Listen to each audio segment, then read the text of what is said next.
In our circle, we're like, well, that's just called adulting.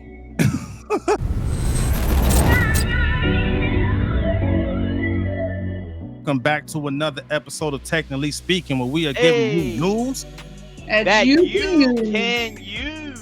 Yes, sir. And ma'am. So tonight, everybody, we have a special guest. And let me introduce you to our special guest. She's a savvy techie, like the rest of us here on Technically Speaking. Right. Imagine that, huh? Formerly managed sales at Google Cloud. You manage their Latin territories, right? Yes. Chile and Colombia. Say what now? Chile and Colombia. Chile and Colombia. It sounds a lot better when you say it. And then when the tech workforce, took a hit in 2023, you made a pivot, right? Yes. Yeah, you pivoted to a job of passion, a labor of passion, right? As the account manager for Natura. And then she'll explain it in a little bit. I'm about to say, the way you going, you said passion. She took a turn for a passion. I was like, wait a minute, hold on. It's the labor of passion because it fits into to what she's really passionate about. We'll go into that. And then I've heard her say she likes to be around nerds just like us, which explains why she's with us tonight. So welcome Facebook, to the community. YouTube, please help me welcome my special guest, Jasmin Ochoa. Yes. Welcome. Yes. I was... A round of applause. I worked I lived in Austin for many years, and I got a job at Google Cloud, and I was just contacting those territories, Colombia and Chile, and I was very passionate about just knowing what cloud was, right? And learning about VMs and databases, and I had no background on that. But I know how to study, and I loved it. But then 2023 was hard. And I was like, okay, let me see. Money might not be the answer for everything. Which it is. But money does answer all things, says it in the Bible. However, the root of it, the love and root of it is totally different. About plants, gardening. One day, hey, I'm gonna invite you to a ranch where I'm gonna have a homestead. I study in my free time about it. But yeah, now I'm an account manager for Natura. When I go to businesses and I just put plans, look at them, and I do anything with them. Yep. And that explains how we got connected, because you're our account manager for the building we work out, Bobby and I, and you have nice plants that are giving us good oxygen, giving us nice vibes, right? Yeah, about a month ago, I saw one of the technicians that work in the building come and put water in the plants, and I was like, "What the heck is he doing?" And somebody was like, "Oh, those plants are real." I was like, "They're real?" I thought he was over here putting water in some plastic plants. I was like, "What is this guy doing?" Putting cameras in the plants, studying y'all cloud service. And then because you also specialize on like the live walls, right? The living walls. What's the official term for that? Moss walls. So right now we're actually doing a small project that maybe we can put there, where we do some letterings and we do the moss. Or last time I was there, maybe we're gonna do like an IP address, but do it with moss. Ooh. Okay. I like when you that. say moss, that's a certain type of plant. It's actually a type of plant that it's been processed in a specific way to dry it out and preserve it. So whenever we first install it, it smells very earthy, and then it goes away, the smell. I love the smell of earth. Yeah, it looks nice, man. It puts life just everywhere, man. And to Bobby's point, these plants look so good, you think they're fake. Yeah. Some good looking plants, man. He's like, shit, he needs to be dusting the leaves. Yeah. So all right, so we know you kind of we started with the now, right? Account manager at Natura. Before that, you were at Google Cloud, right? It just real quick. I just finished the cloud program at UT Austin. Same thing. I needed to learn about the cloud because the people I support with Bobby, they work in a cloud environment. So I took that program so I could understand DevOps. So, but enough about me. Let's talk about you. Let's take it back. Let's take it back because you have a pretty cool story. You were born here in the U.S., right? El Paso, right? Yes. You were raised in Mexico. So tell us that story on how you went from the U.S. to Mexico and then came back to the U.S. Absolutely. So my father is from Mexico City, right in the capital. that's how my mom and him met. At the time, because my grandfather is from Los Angeles, he actually fought in Vietnam, but he fell in love with a Mexican, and that's how they end up in Mexico.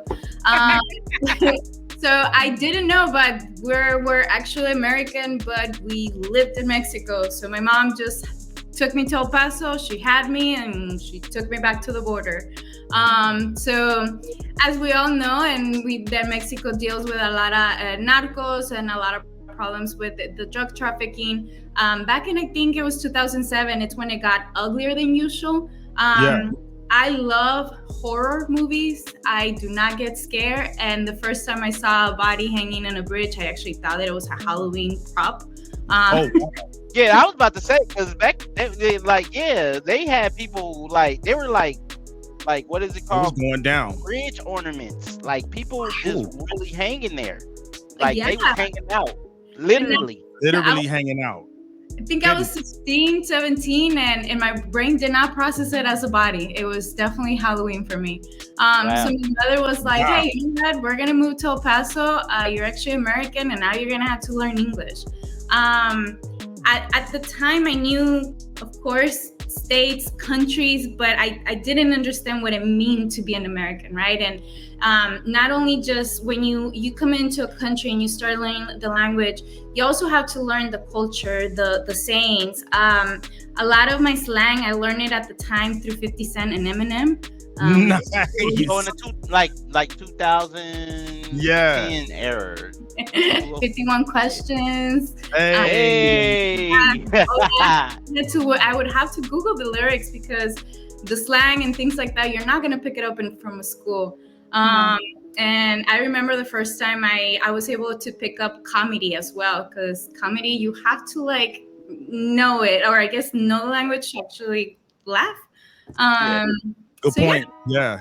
To your point, as far as the comedy and the humor, right? I remember when I saw the first Avengers movie, I was in Korea, and you can tell where the Americans were because there were certain punchlines throughout the movie, and only the Americans laughed. The Koreans in the movie theater, they were just sitting there silent because they didn't get the humor. So good point, and that's something you don't think about, right? Like you just assume that if you're here, you understand like the pop culture and references and stuff like that. That's crazy. So talk more about because you said something earlier. You did not know you were American. How was that? Like, what did that feel like when you were like, wait a minute, I'm American? What does that even mean? Great. I don't have to cross the bridge swimming and dodge some bullets. No, he went there. I mean, like straight up. I think I was more in shock the fact about that there was going to be a cultural shift. I come from a lot of kids being in the neighborhood playing and have the freedom to go and get an ice cream in the corner. And I don't get me wrong, El Paso is very clean. Their streets are light up and it sounds great. But for me and then my teenagers, I was like, wait, what? No, it's boring. Nobody's in the streets. And as well in Mexico, you are legally an adult at the age of 18. You can drink at that time. Moving to the United States, now I was gonna have to wait longer. So I think the whole part of the passport and being American, it wasn't such an impact. It was more of like the culture shift. Yeah, because now you can do what the hell you want in Mexico, but then when you come here, you got more restraints. You can't. Yeah. That's crazy. So you used to turning up down by in Mexico, and then when you cross that border, you gotta turn it down. Turn it down. I even have to learn how to drive better because the cops will stop you. Yes, they will. Shit. Hey, shit, man. That's every day for a brother like me. Hey, we feel your pain, sister. We feel your pain. So I understand. I relate. I'm very mindful. Very courtesy. I'm very demure. I still don't know what that means. What does demure mean to you, Jasmin? I saw the TikTok explanation, and I am sorry, I did not. I thought it meant something very like, remember, because my friend mentioned it at my birthday party because of like the type of stretchy tablecloths I had on the outdoor picnic tables. She said it's very demure. Like, I was like, what is that? And she's like, it's almost like a little extra bougie to have the extra. It was just extra. I was like, oh, I guess I don't see it like that. Very bougie. I get that. Even the way that she says it, or they say it, I don't know the prop. Don't hate me, okay? I'm learning. It sounded very bougie. Very mindful. Very mindful. Very bougie. And had to stay with the pinky in the air, right? Demure. So, what's something that's very demure that you do when you're back in your other home, Mexico? What would be something demure? I don't know why I was gonna say get a taxi, but I forgot. Now we have her. Shit, that's what you feel. You know what I'm saying? We Uber around here, but if it's a taxi cheaper, I'll go ahead and hit up a taxi. You know what I would like for you. What I would like to my taxi. When I get my taxi, I'm very mindful. I'm very demure. Taxi. What I would like to hear from you, Jasmin, about your hometown, Mexico, is dispelling the myths of what America looks at Mexico. Because right now, you know what I'm saying, there's a community of Americans that look at Mexico as like, you gonna die, you get there, you gonna get put in a drug trafficking, sex trade. Can you go ahead and dispel any myths of that, or can you bring something to light that won't get you chopped up? Good question. I think is that us we have a mentality as Mexicans, we're hustlers. So if we see an opportunity and you don't know how we handle business, we're just gonna take that opportunity. So I think what it is that when they notice that you're a tourist, when you look different, that's when they're gonna take an opportunity. Perfect example, I know it's taxi. Back in the day, we didn't have Lyft and Uber, but my mom was very familiar with the area, right? And she would have to like hustle the prices with the taxi people, because they'll be like, hey, how much is just to go blah, blah, blah. They'll be like, it's gonna be 100 pesos. My mom, no. I know the town. So it's, as Mexicans, if we see an opportunity, we take an opportunity. Jeez, boy. So whenever my husband and I, we go like on cruises, go to Mexico and stuff, a lot of people they see me, and just like what you're saying, automatically try to charge me more, because my husband is Hispanic. He's darker Hispanic. I'm very light Hispanic, but they assume immediately that I'm white until I start speaking Spanish. And listen, I'm the wrong one. Yeah. The wrong one. Let me tell you, man, don't mess around. I told my husband, I bet you this person's going to try to sell this $25. Watch me get him down to 10, because he doesn't know me. Let me tell you something. I'm going to tell you something like this. I get where y'all coming from, but if he stopped the car halfway to where you are and tell you to get out, what you gonna do? You gonna have to negotiate again. You gonna be like, this is far we going.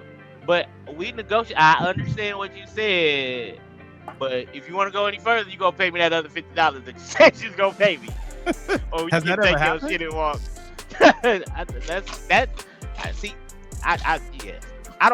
I personally know that if I go there, they gonna get me. They gonna be like, oh, fat black man, yeah. We gonna get him. We gonna get him. You know what I'm saying? Oh, 200 pesos from here up the block. I ain't walking because I'm in Mexico. I don't know where the hell I'm at right now. I just trying to get some tacos, and some pupusas. And they like, nah, fam. I got into a fight with a black lady on the beach in Honduras when we went. Honduras, where at? 3 years ago. My father's from Honduras. We were in Isla Rotan. Okay. It's a small island. Yeah. Anyways, she got mad at me because she braided my husband's hair. Jasmin, my husband has super long black hair.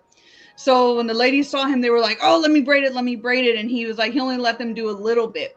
This lady wanted $40 for 2 braids. I said, no, ma'am. Oh, they was trying to hustle you for I real. know you're out here trying to hustle. Listen, I pulled like a $10 bill. That was all I had left. It truly was. That was all I had left. I pulled a $10 bill out of my bra. It was sweaty. It was gross. She looked at me. She was like, no, not because it was sweaty, because it wasn't crisp. Ah, she want that crisp. Because it wasn't crisp. She didn't want that like, booty sweat. What?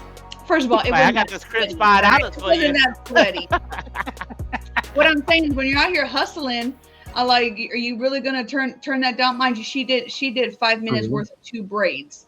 I was like, $10. This is all I had. And my husband kept telling her no.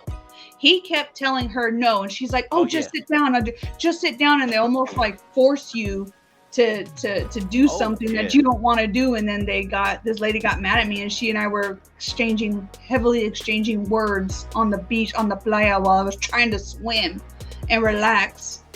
And anyways, she ended up taking it, but she was like real ugly to us after that. I was like, you don't have to talk to us. Go bother some other tourists. And then for reference, each dollar right now, the exchange is like 20 pesos. So she made like 200 pesos out of that work. Oh, wow.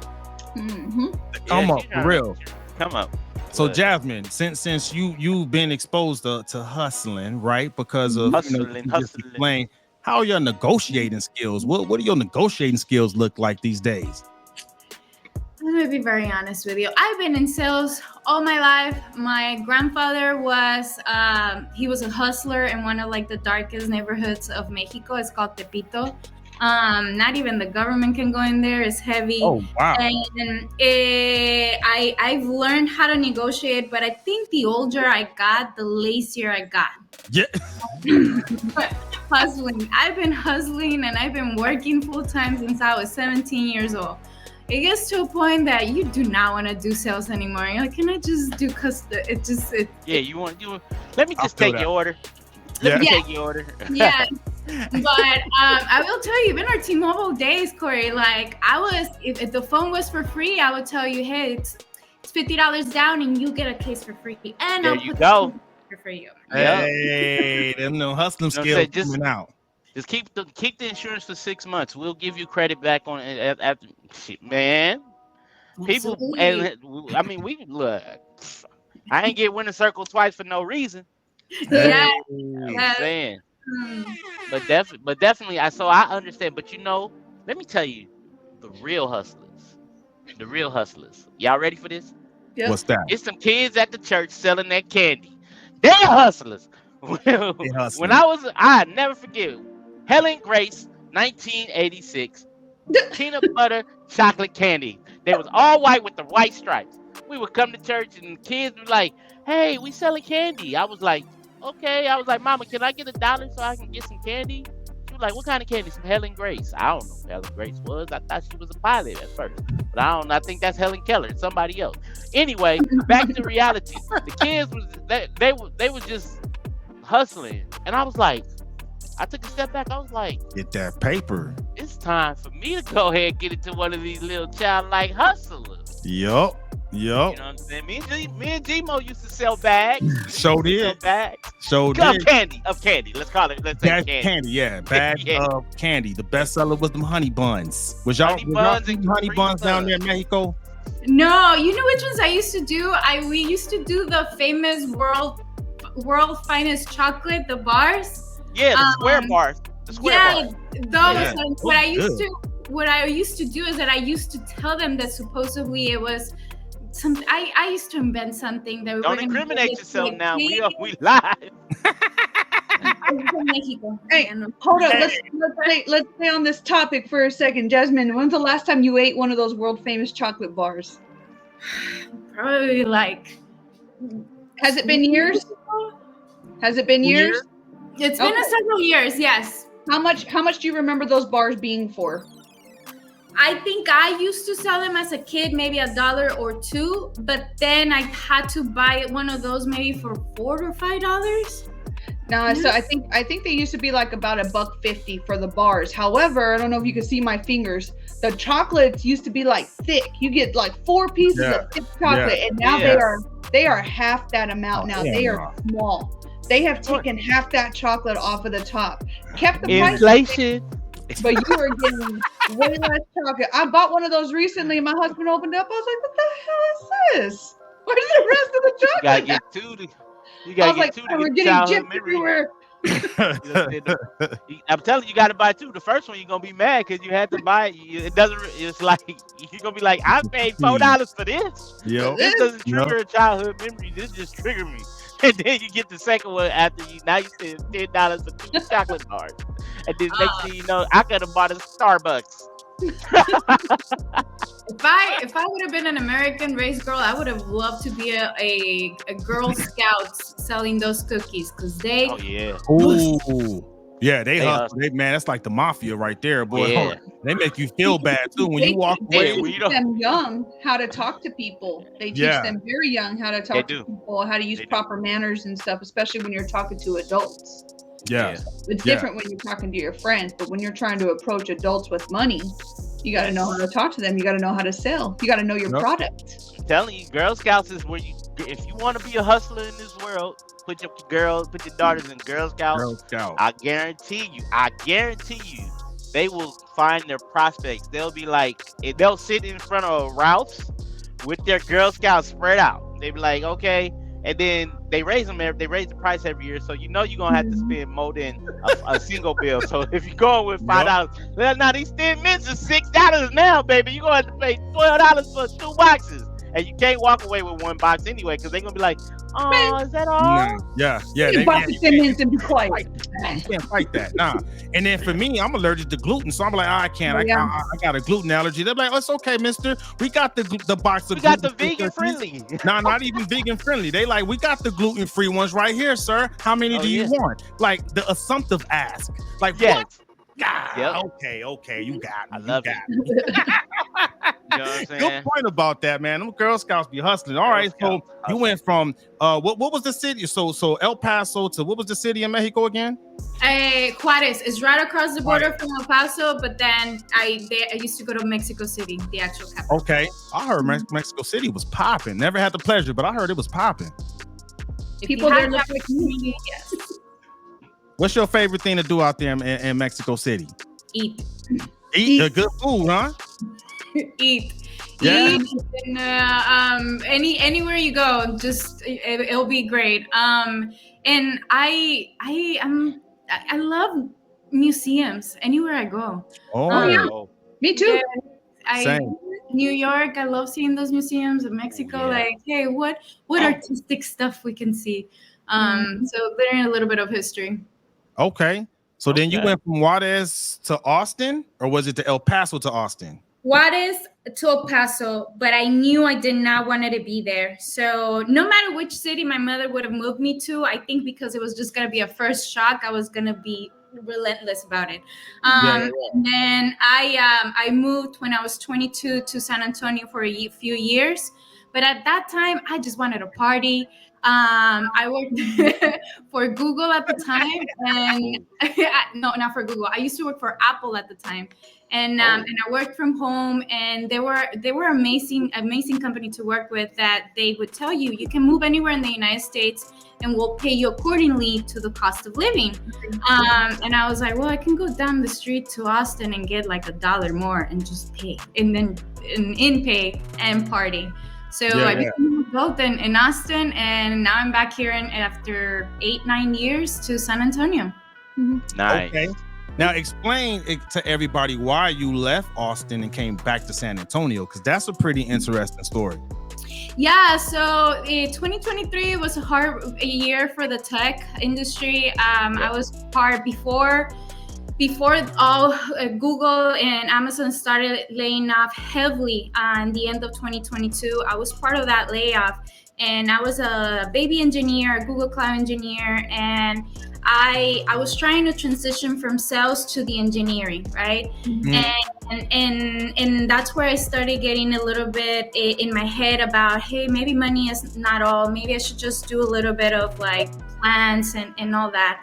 And the cost of living in Austin, it went tremendously high. After 2020, it's a little bit too much. And I was always on my own, right? I like living on my own. And at one point I was about to sign a lease of like $3,000 a month. And I was all on my own. So I was like, no, let's go back to, Explain what made the cost of living go up so high in Austin. I think it was just COVID, the tech, there is a tech hub, right? And whenever everything closed down, a lot of the Californian people started just coming to Texas, not understanding that it's hot as Texas, and now they complain about it. Yeah, that's one of the reasons why I don't go to Texas. He won't be like, come on, Corey, come out, see me in the fall or in the winter, brother, because I ain't coming out there in the spring or the summer. Man, if you would have gone several years to Austin, their slogan was "Keep it weird." It was weird, all about hippies and just it's legal to be. Well, I don't know if anymore, but it's legal to be topless. And they had festivals where girls could be topless, so it was awesome. And now with like the California wave, it's no longer kicking my butt. No I'll be driving like. Keep it weird. I'm sorry. Keep it weird. Yeah, you can still go to some festivals. Diddy got a house out there. Never mind. There's this beach called Hippie Hollow, and it's especially a beach where you can go naked. Oh, Hippie Hollow. See, and I didn't realize Austin changed so much, because one of my favorite things about Austin is because it was weird. I'm like, I like to get weird. Let's go. But that broke my heart when you told me that it wasn't as weird anymore. And that made you come to San Antonio. Yes. San Antonio is still like, you can see whenever they do, for example, their farmers markets, and it's a little bit more underground still. And in Austin, it's no longer very famous. There was this famous painting that it said keep it weird. They actually painted and did something else. So the Austin community, the originals are a little bit heartbroken, but I feel them. I feel them. So they were underground and they went pop. And once they went pop, it wasn't as fun anymore, huh? No. Damn it. Speaking of pop, let's talk about pop culture, right? So you said a little bit earlier, and even offline, you talked about how like you're in your 30s, right? But you're looking like you barely just turned 20. But you said culturally, U.S. culturally, you're more of a teenager. Talk more about that. You kind of talked about it a little bit about learning slang from 50 Cent, but share more about that. Yeah. So I might be in my 30s, but in American culture, I'm still a teen.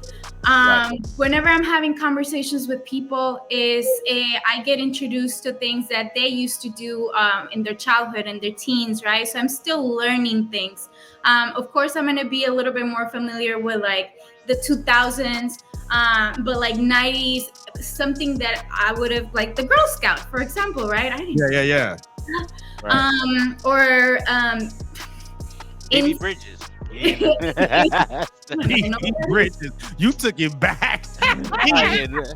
She's too young for that, dog. She's too young. She don't know about that. Baby Bridges. Yeah, boy. I know that. We can't talk too much about that. Ain't nobody close enough to hear somebody who says B. You know No.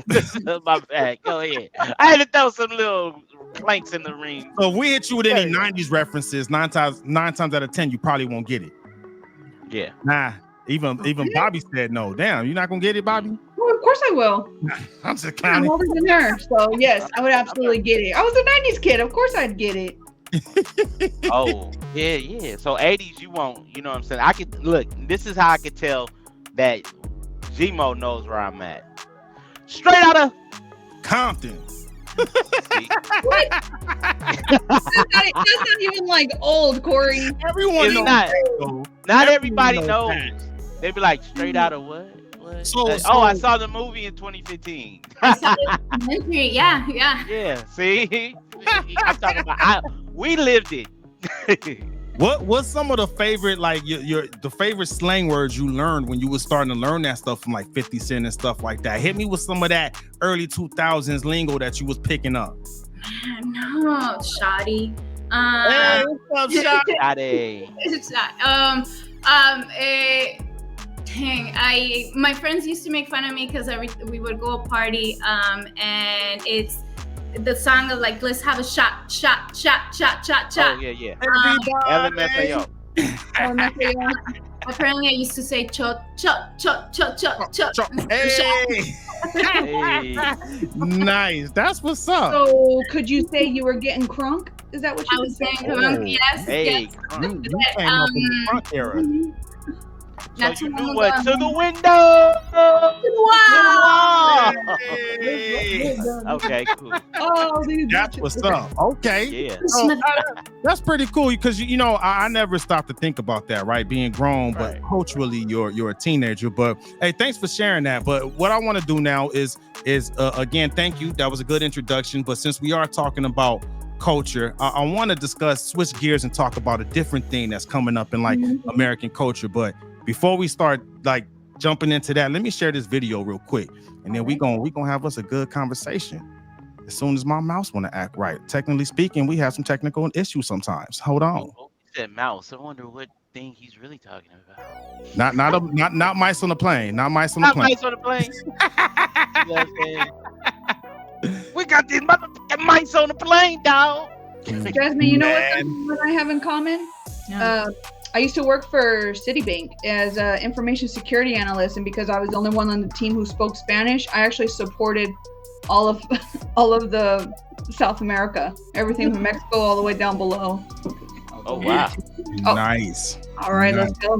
Let's get this, and then we'll get the conversation started. All I'm saying is that if she is independent and she pays her own bills and she takes care of herself and she can cook and she is doing her own damn laundry and she is looking good and staying hydrated and being her very best self, she is one step away from having a literal nervous breakdown.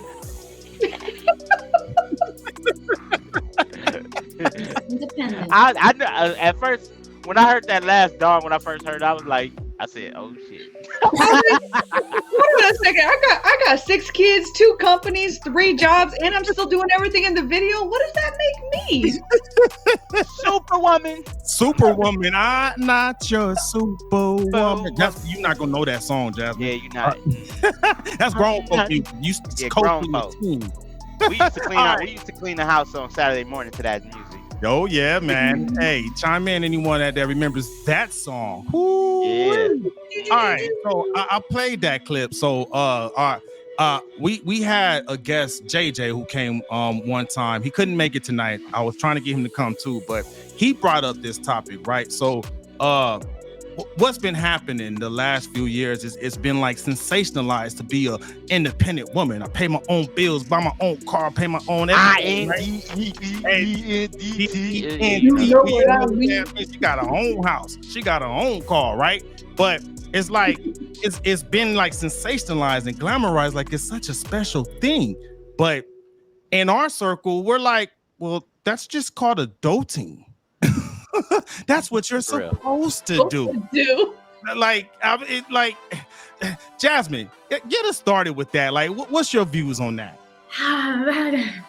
You would have. I have a different point of view now. If you would have asked me 2 years later, oh yeah, I'm independent. I can pay whatever I want. I can party as much as I want and do what I want. Now I have learned that maybe yes, it has been overused, the term of being independent, and I think it's just because for many years women wanted to have a position, right, to make decisions, but I have now changed my mind that being independent, it's more of a state of mind, not necessarily a adulting things, because yeah, we all have to pay our electricity, we all have to pay our cell phone. Like and Wi-Fi. Yeah, and then even JJ, I was there when he mentioned it, and he was like, "You don't hear a man saying I'm independent." Yeah, no. Yeah. Because what if I it's put automatically expected that they do those things. Automatically expected. Yeah, never have I ever heard a man say any of that or like wear it as a badge of honor. Like, yes, well, you know, I pay my own bills. My own car and pay my mortgage on time. I'm paid off all my credit card bills. No one. Another thing our mutual friend JJ says is fish don't get credit for swimming. You're supposed That sounds like something JJ would say. I like that. Like, you're supposed to do that. doing what you're supposed to do, dog. Yeah. What's your take on that, Bobby? Like you kind of share what you're doing because you're Superwoman over there. What do you think about, some of your contemporaries that are out there trying to make it a special thing because they're doing what they're supposed to be doing? I ain't trying to listen to none of your whining. Stop bitching and get to work. Oh, damn. Oops. Put the shots on her. You ain't got no shots. I don't want to hear it. Everybody has waves in their ocean. We all got waves in our ocean. Are we going to sit there and let them bring us under? Are we going to be victims to the things that have happened to us, or can we rise above that and become a victor? But to what Jasmin said, it's all about your mentality. I have a very independent mentality. I don't need my husband to do certain things, but I want him to do those things. Because when you're working in a partnership, I can take care of our house. I can pay all of our bills. I don't need anything financially that comes from him, but that does not ever put me at some place where I all of a sudden feel above him and I can be condescending and disrespectful. That's not my place. I am his wife. We work together as a team in a partnership. I am his helpmate. Biblically, I am his helpmate. It is Christ, it is my husband, and it is myself. And our children fall underneath that umbrella. And that's what it is. So I like it. What's your take on all that, Corey? Well, you know what I'm saying? I like to say this. First, I want to give a shout out to all the independent women out there. Thank you. Know what I'm saying? Thank you. But I don't want to leave the brothers out. You know what I'm saying? The self-made men out there. However, I do want to say this. You know what I'm saying? The topic is independent or adulting. And all that comes with adulting. Now, adulting, you know what I'm saying? You got to prep yourself. Because there's a lot of grown males and not a lot of grown men. Ooh. If that makes sense. Right? There's a lot of sense. There's a lot of grown females, but not a lot of grown women. Because we're living in a day and age where women are staying at home with their parents at 20 and 30 and 40 years old. And I'm like, I get it. You want to be able to save and secure and go get your job, but don't buy no Mercedes-Benz when you got a roommate.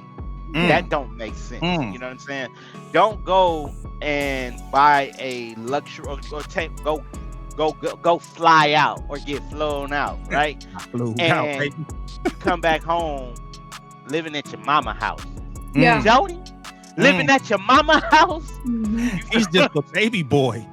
Just a baby boy. Pointblankperiod.com. Put a hashtag on it. Real McCoy. No, he is exactly. Hey. Yeah, you're right. I mean, what you just said about the female, same. There's a lot of grown ass dudes out there doing the same thing. They flexing on the ground, but then they living at their mama house. To me, when I see dudes doing that, I'm like, oh, that's so cute.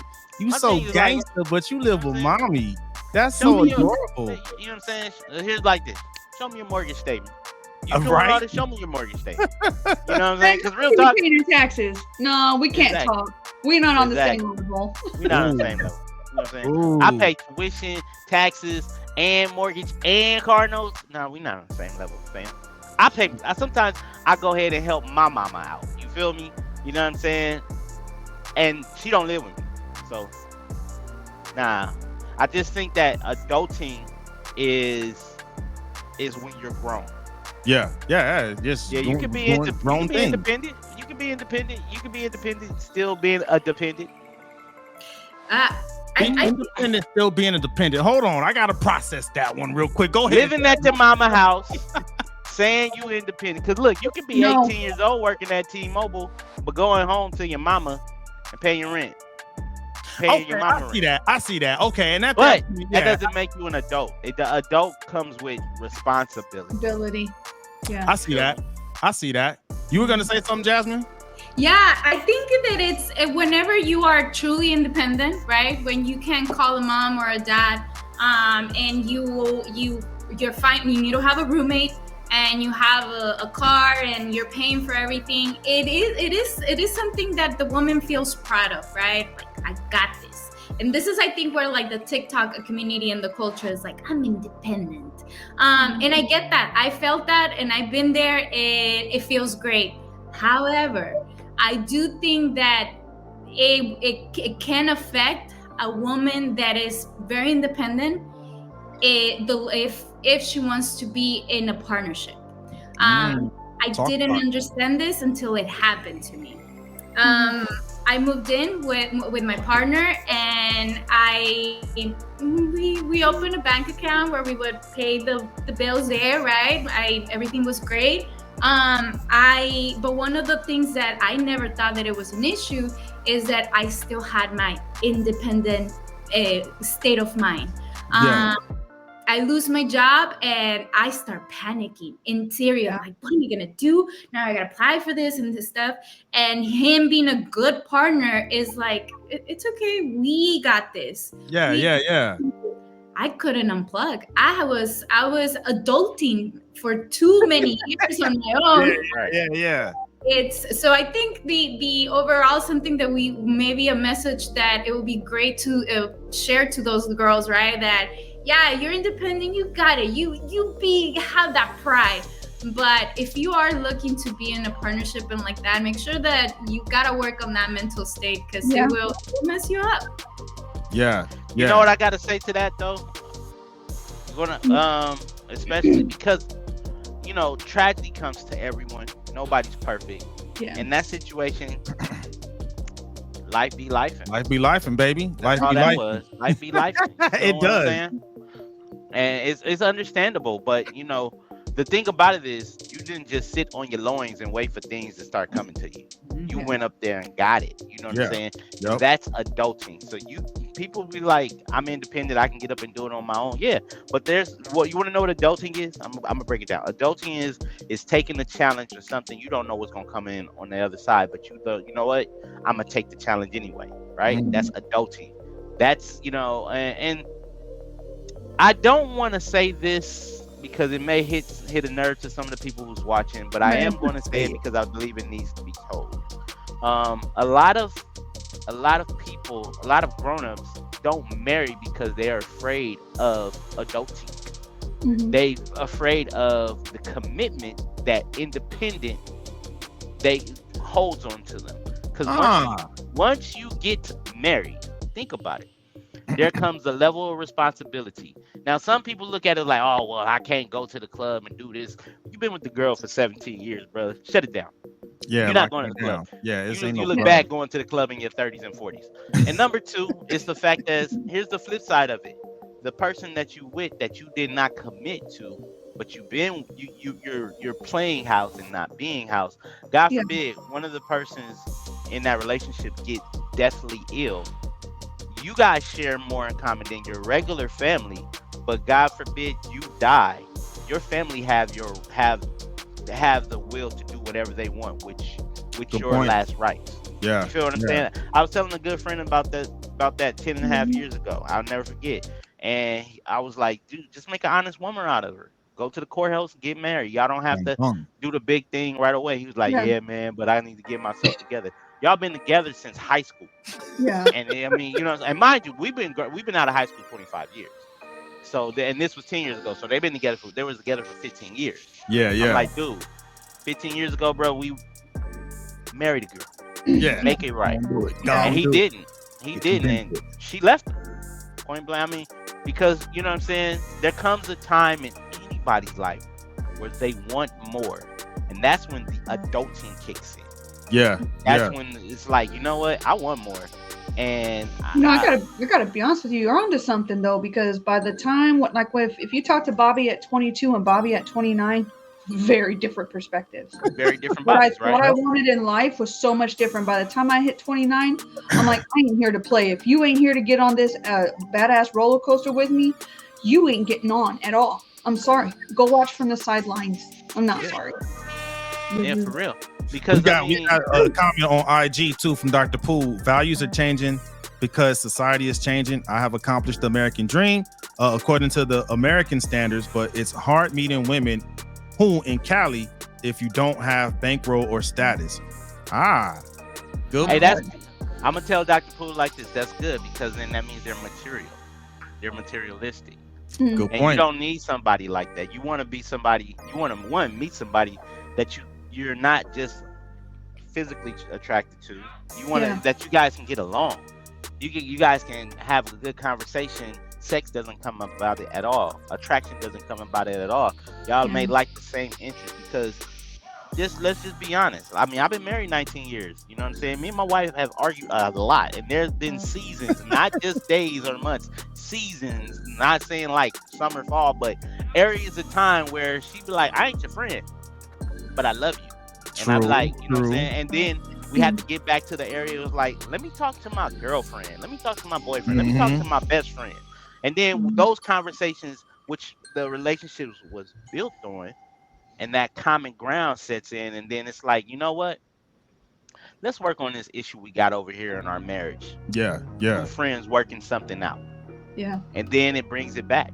But you got to go through something, and that doesn't come by attraction. Attraction can be led, but it can't be the foundation. Good point. I wonder if you talk to like women now, girls. I would say girls who are in college, young ladies who are in college. They've got no true perspective about what's happening in the world because it's all about them. They're still in a selfish state. Their frontal cortex is not fully formed until the age of 25, which is why most people make their worst time I heard that this week. Most people, and that's exactly why your insurance rate doesn't. It won't. It stays high until the age of 25 because that is when you make the worst decisions of your life. Typically, is 25 and younger. You right. Yeah.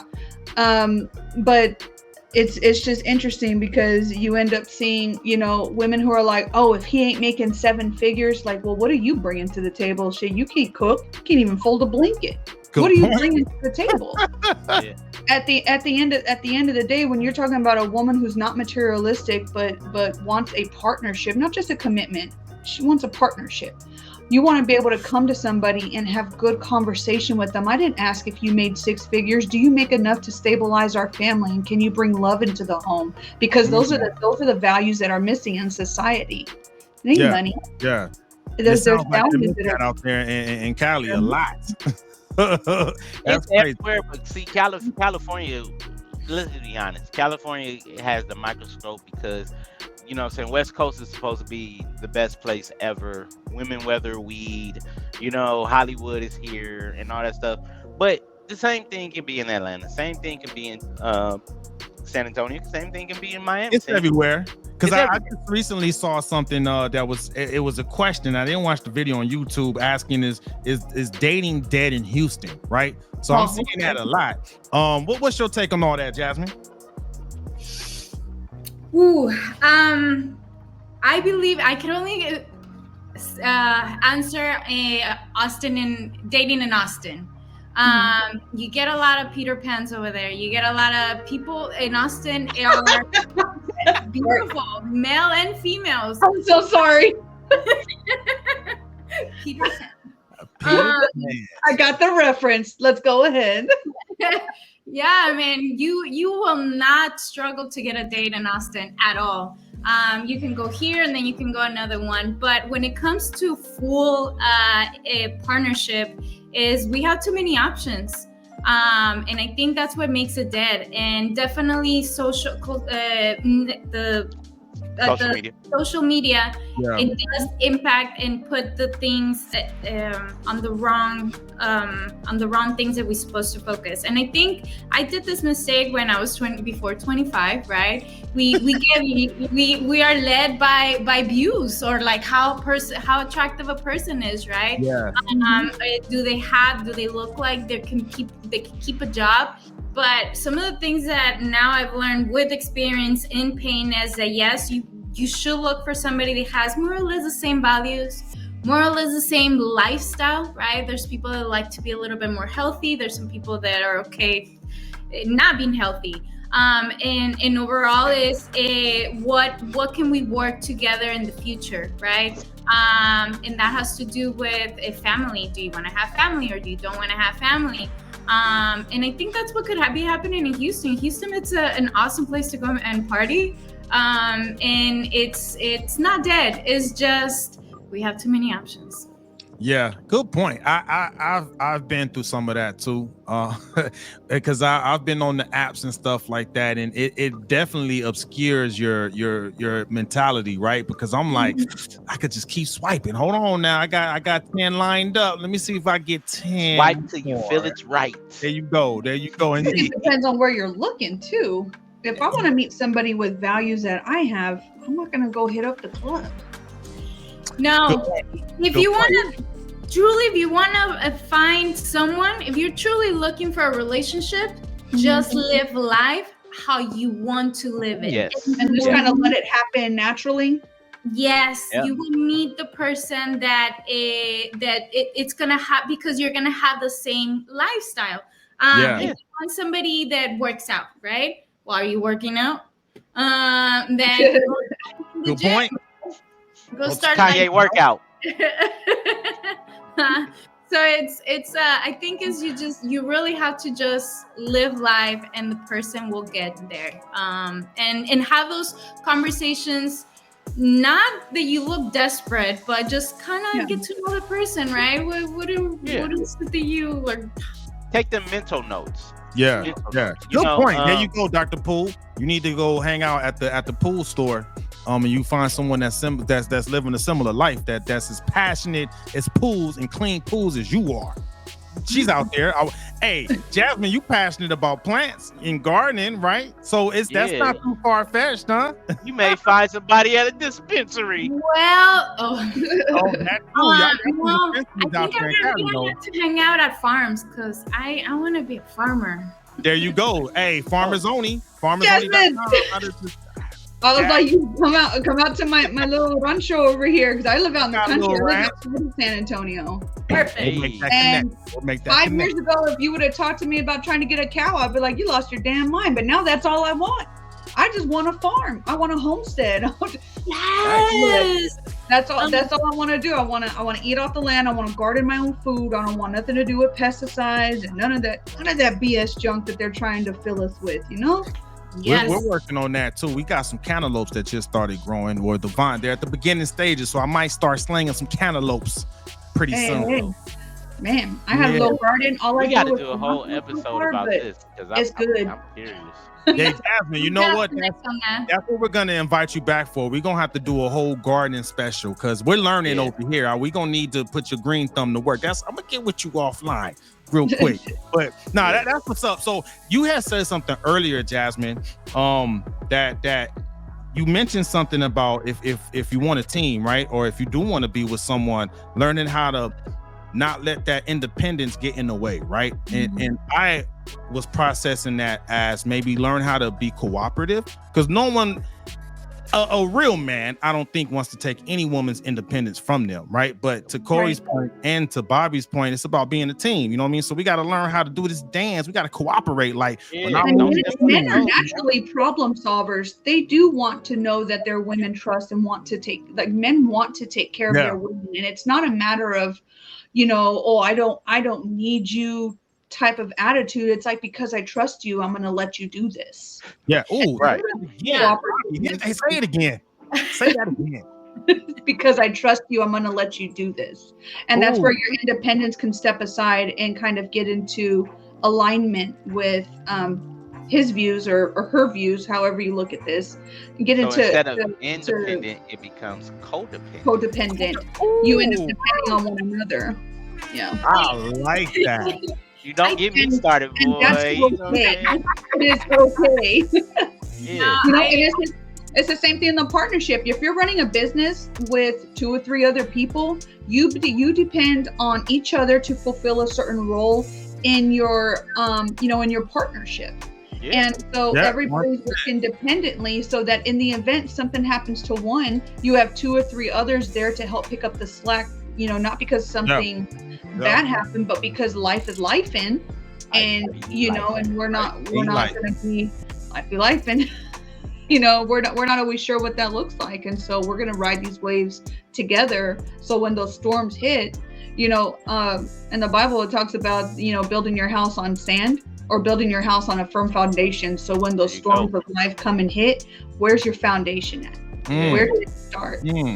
So you can weather through these storms as long as you've got the foundation. Yep. Right. Foundation. Man that built his house on a rock, or the man that built his house upon sand. How do you want to start? You know. But I think that it's important to have those conversations, right? When you're meeting someone, and what is that foundation going to be like? I think that I can only speak for myself that I didn't understand that when you meet someone, you do have to have the awkward conversations. You have to have the hard conversations of how are we going to be managing our finances, right? What are we going to be doing? That way it's clear. And even though like it goes back to being independent, I think the independent mentality, you get in this anxiety mentality of like, okay, I gotta do this. What am I gonna do? And it's hard to disconnect from that. And when you meet a good man, yes, he's gonna. If you ask him, hey, I need help with this, and what am I gonna do with him? He's gonna step up. But because he's a good man, he's also gonna let you be you. So that would happen, right? He wanted to respect me, and even though like he knew that I had that mentality. He would try to talk to him and be like, wait, this is a we situation. You don't have to worry, but it's a lesson learned. Being independent is not a good thing. So what I'm taking from that is at that point in time, you was still in that me situation. You weren't ready to turn that M upside down to a we. It could be a we situation. I had no idea. That that's something, I guess, because I never had a role model of what a relationship should be, right? I didn't understand that couples actually work like that. Good point. I had no idea about that. Sarah would love to hear that, because she says that all the time, that children, we model our parents' behavior, right? That's crazy how it took us back. Shout out to Sarah out there, by the way. Love you, friend. What up, Sarah? But and that's real, because if you take some people who didn't have the traditional or didn't have any type of parental figures in their home, right?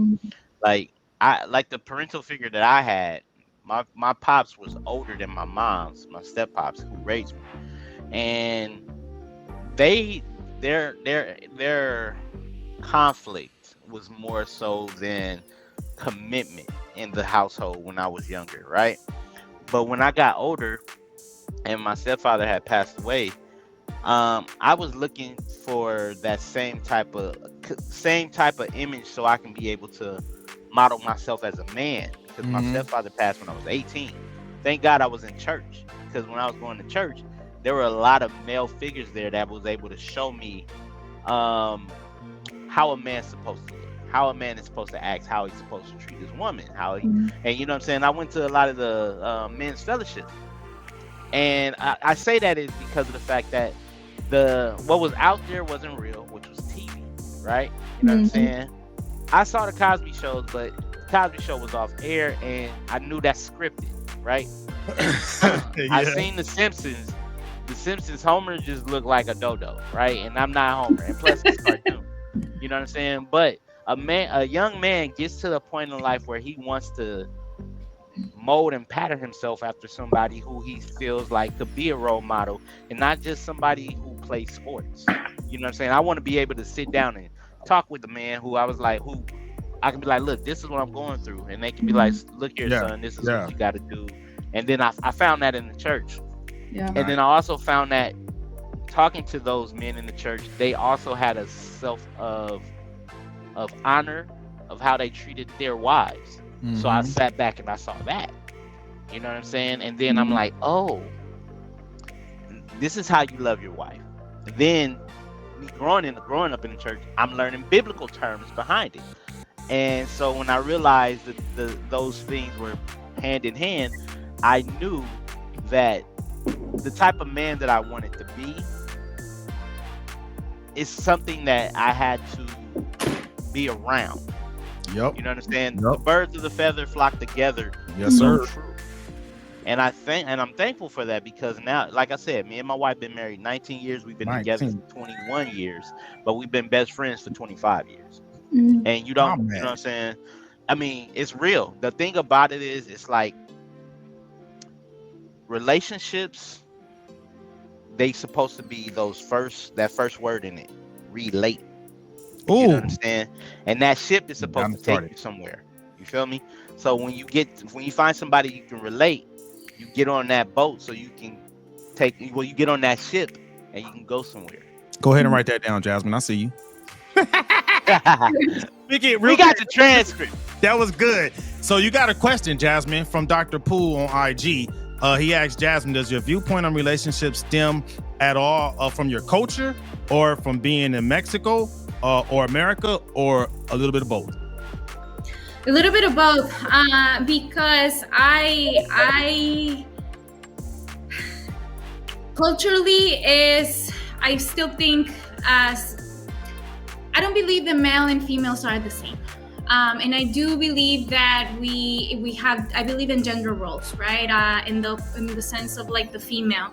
I believe a lot that I don't have to do things, but I want to show you because that's my love. I'm here to serve you. And that's just how like my cult. Every time I've lived with one of my partners is you don't have to do anything. The only thing I ask is put the toilet down and put the dirty clothes in the basket.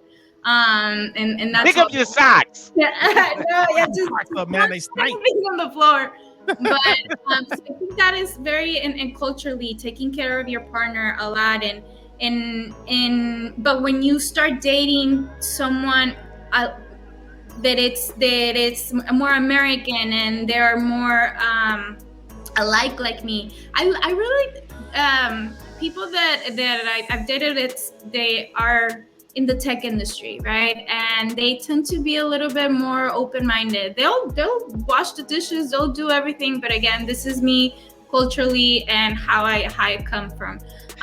But my dating, I think, is just from doing a lot of mistakes. That's where you learn from mistakes. Every relationship that it has failed is like, okay, what went wrong? Because I've received a lot of love.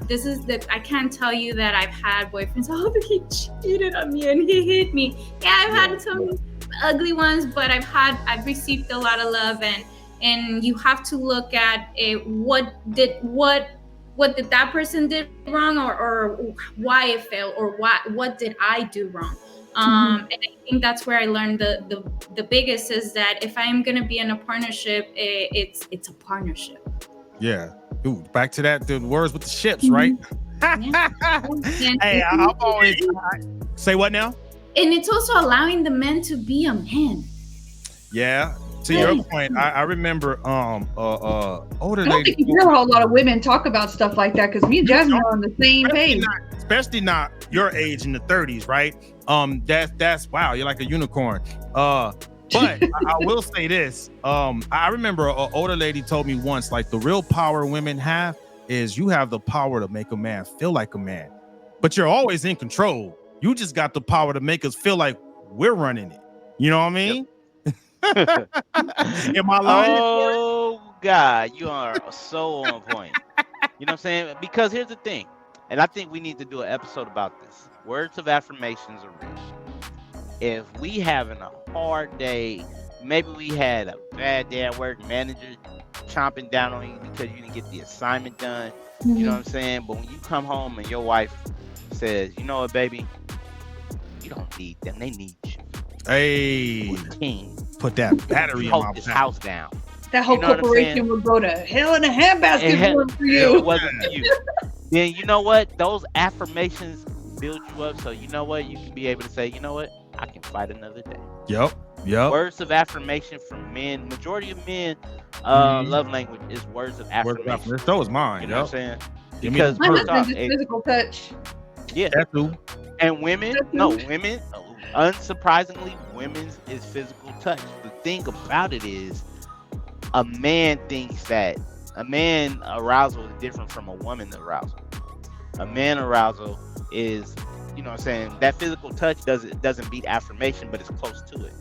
But if a man can make a woman feel safe, make her feel locked in, loved, secure, that she is the air he breathes, oh, you on GTD. Hey, And, and I don't think they got that understanding. But you know what I mean, right, Geronimo? hey, yep. Hey, Okay, yeah. Did you get it, Bobby? Yes, I got it. Okay, did you get it, Jasmine? Let's break it down for Jasmine. GTD means get them draws. And if you want to get them draws, fellas, if you're watching this, rewind that part, take notes, rewind it, because it's repetition. Take notes, and he's giving you the gold, y'all. Like, man, that's what's up. So that was cool. Good discussion. I think that actually some good feedback on IG.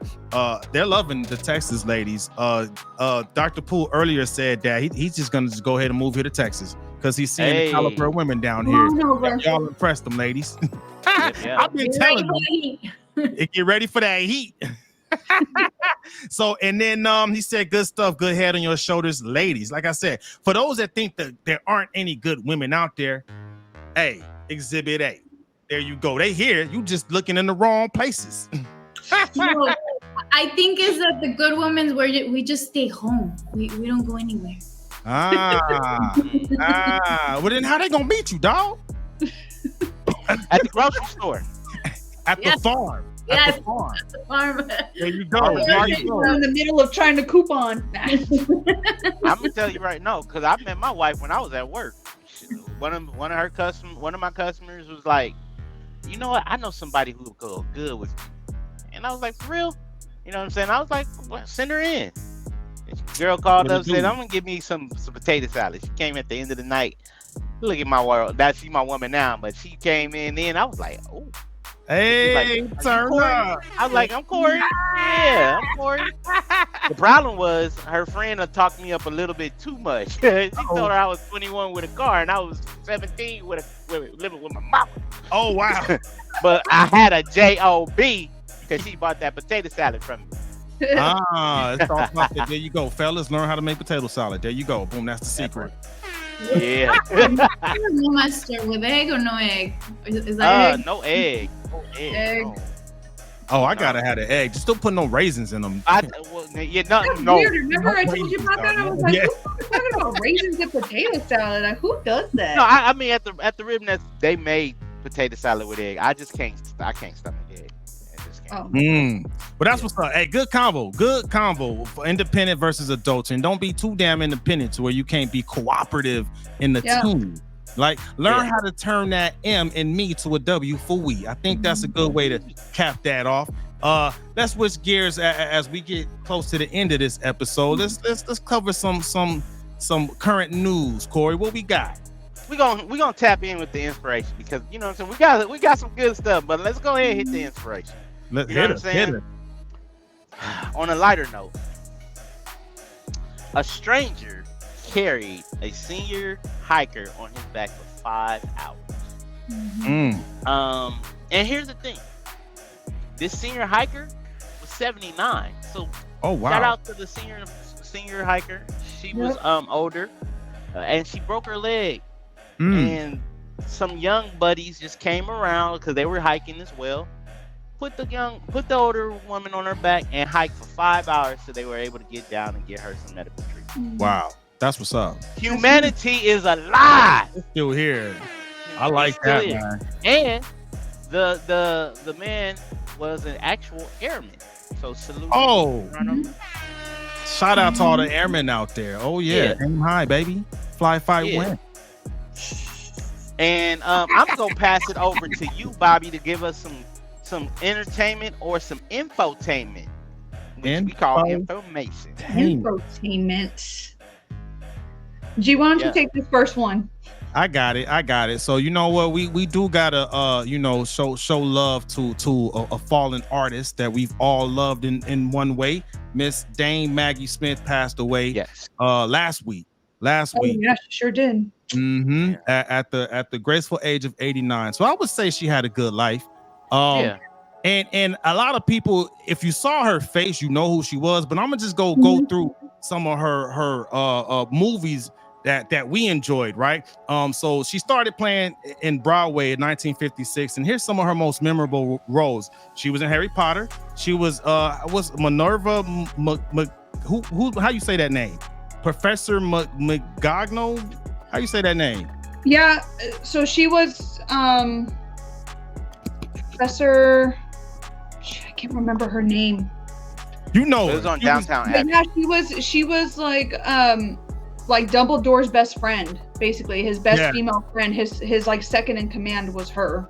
I can never say her name. Now I'm gonna bring back a blast from the past, right? You may not get this reference, Jasmin, but she was Mother Superior in Sister Act 2. Yeah. That's when she had us going on that oh happy day, happy day.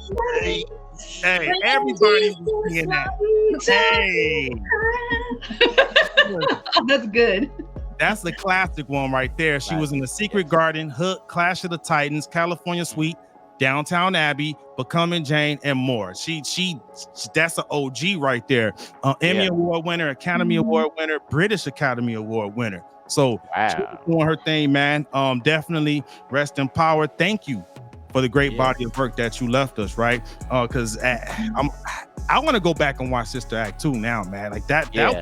She was good. She's been good in everything, but definitely rest in power. Condolences to the family, and just shout out to her, man. Yeah. So, Bobby, you up next. I mean, I know you passing the ball, but it's back in your court. I am. Specifically hot potato.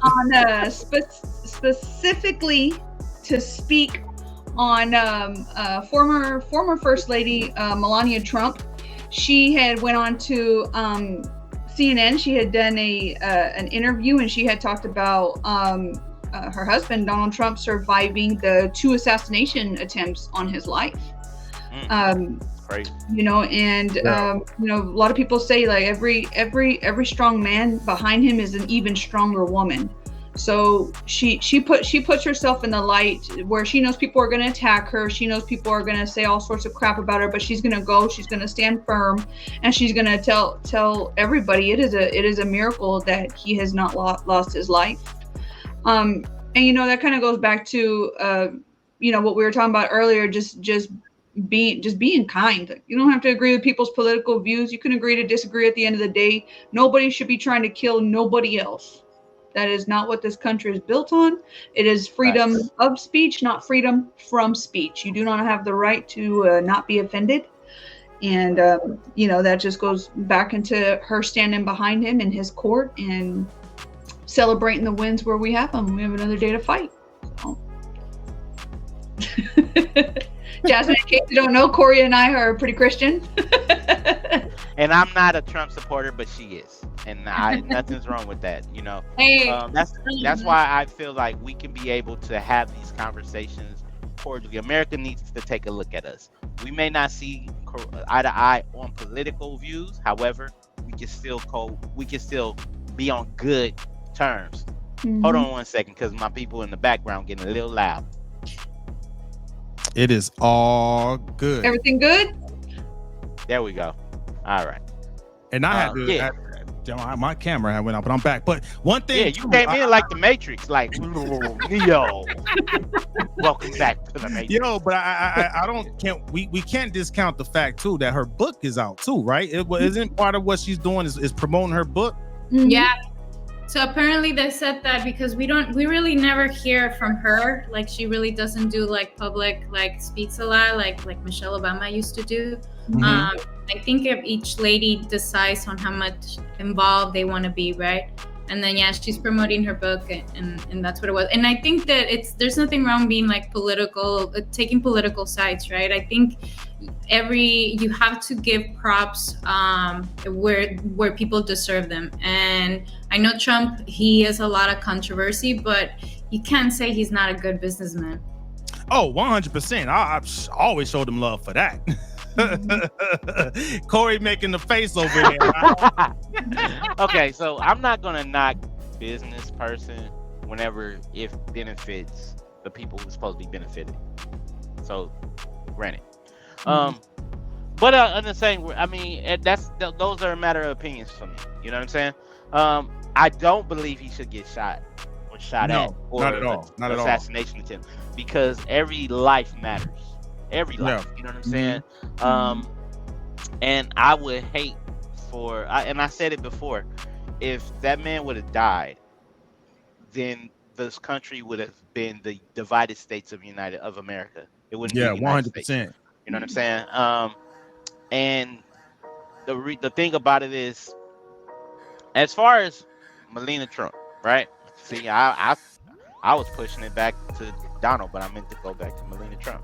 I believe that if she wants more, when she was first lady, I believe she had a lot of conflict because Donald Trump's ex-wife was trying to shit on his presidency. Am I right? His previous wife. Got me. I just started paying attention to politics because of y'all. Oh, so yeah. I don't know. Are you talking about Ivana? Yeah, she was shitting on him while he was presidency. I didn't think that was cool while he was president.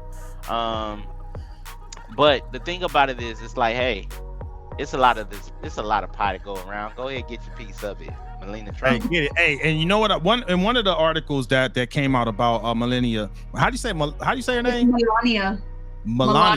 Melania. See, I was saying her name all the way wrong. Somebody get the cleaver because I butchered it. They were questioning her because she was making appearances for like 200,000 per appearance and stuff like that. And they was trying to throw shade at her, but it was like, hey man, that's not uncommon for a first lady. So I was about the same thing. I was like, and she's a model too, right? I was like, they all do that. They get there. People just look for anything to try to throw dirt on people's names. But to your point, regardless, not only did Donald Trump not deserve that, she didn't deserve that stress either. You know what I'm saying? Because she feels that stress too, his wife. It goes back to threats on their actual family and stuff. So it's not even just Donald. It's her. It's Barron. It's Don Jr. It's Ivanka. It's Jared. It's all of the family is being hated on. It was like, you know what I missed though too, because I actually saw some of that interview. I was like, I feel like I'm missing something. Aside from the book, she also talked about how there's a lot of cover-up happening with the assassination attempt. So the person who actually shot him great with the bullet on the very first attempt in Butler, Pennsylvania, Matthew Crooks, his body was cremated, and they will not release the autopsy information. They will not release the autopsy information. And she was saying, why isn't this stuff being looked into? Why isn't it? Is it because it's Trump? Is it because they have a Department of Justice that's being run by people who hate him? It's almost not even being hidden at this point. It's not even hidden. Like they're trying to kill him. And they don't even care. They took out another gentleman, at the rally.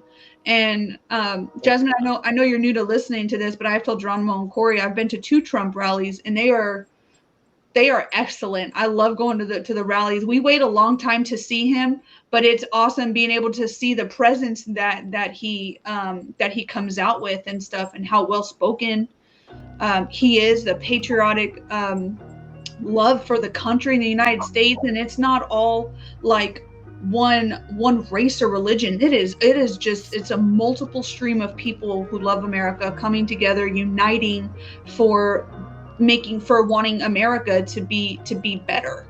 And that's part of the country. Got a comment from Dr. Poole IG. He said they only shoot at the leaders. They only shoot at the leaders who want to bring real change to America, from Lincoln to Kennedy to MLK.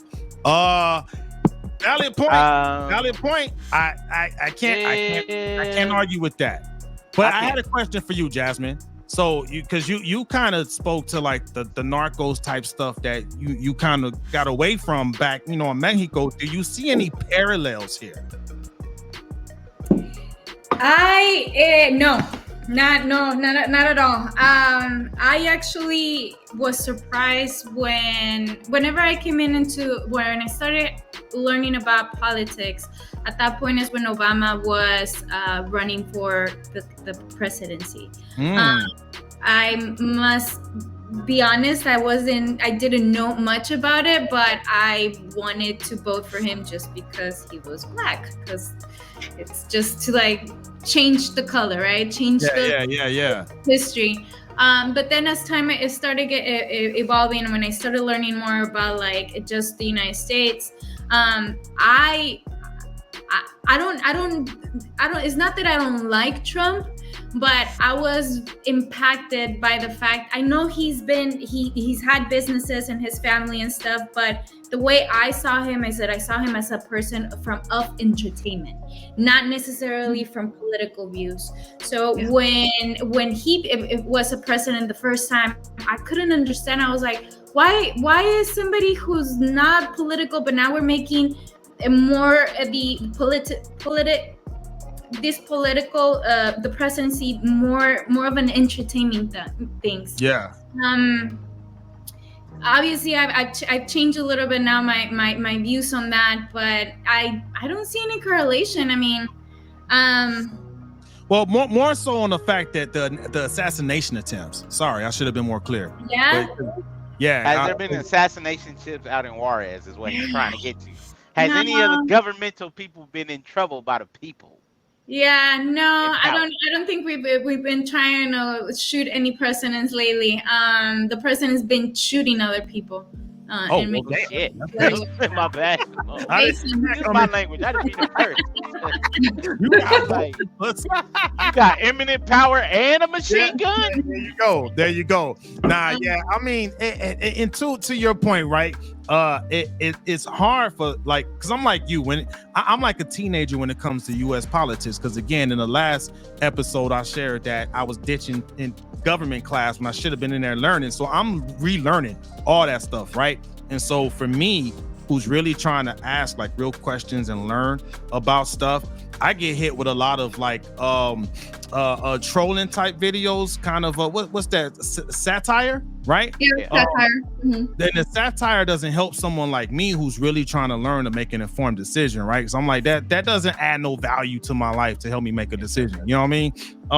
And it's coming from both sides. I had shared this with my brother on IG. Like, I get it from both sides. Like, I never should have started conversations with Trump supporters or Kamala supporters, because I get the same type of videos just with different perspectives, right? Like, one will throw shade at Kamala, and if it's coming from their fans, it's throwing shade at Donald Trump. I am a fully independent person, right? I don't ride with either side. I'm still trying to figure out who's the best one for me, right? So like I started just, if I get something coming in, it's guaranteed to be satire.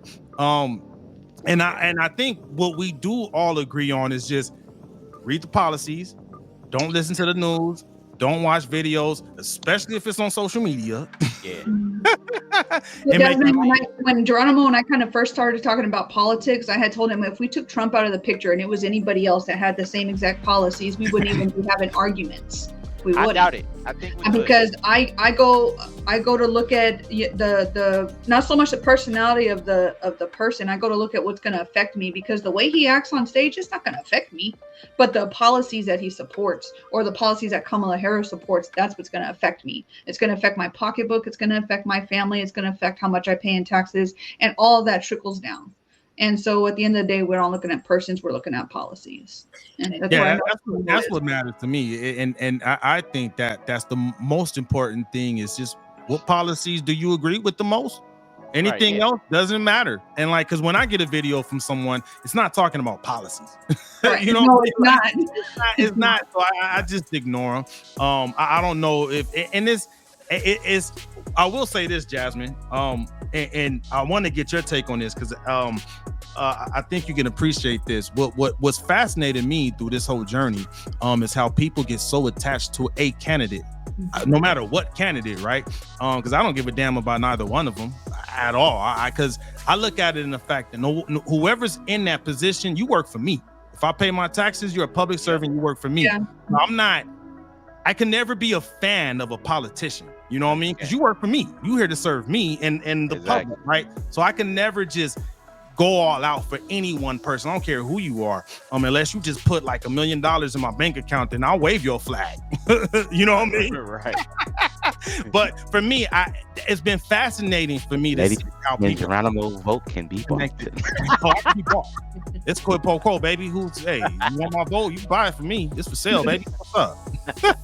You get what I'm saying, Jasmin? Like I don't know if you're in tune with Mexico politics. Is it like that too? Like, do people get so attached and passionate to candidates down there too? Absolutely. You have the El PAN, El PRI for many years is just the same thing, right? Democrats, Republicans, and it's always been the same. Right now, Mexico did elected their first female president. That's what's up. She's Jewish. You said she's Jewish? Jewish. Okay, that's what's up.